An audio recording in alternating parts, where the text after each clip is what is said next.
பாண்டியாவுக்கு பொதுவா சொல்றேன், அவன் எதை காட்டினாலும் சரி, அவன் எனக்கு பேரன் இல்ல, அவனுக்கு எனக்கு எந்த விதமான சம்பந்தமும் இல்ல. இது சத்தியம் சத்தியம் சத்தியம். சத்தியமா?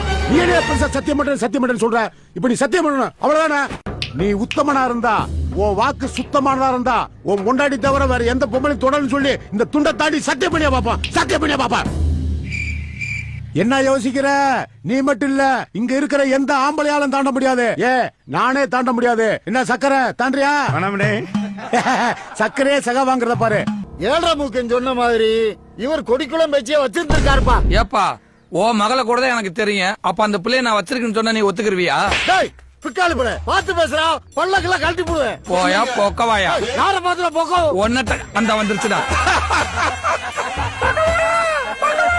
இவனுங்களுக்கு போய் பஞ்சாயத்து பண்ணி தீர்ப்பு சொல்ல வந்த மாதிரி. இவர் போயிட்டாருந்தா அந்த சுப்ரீம் கோர்ட் வழக்கு தீர்ப்பு சொல்ல முடியாம நின்று போய்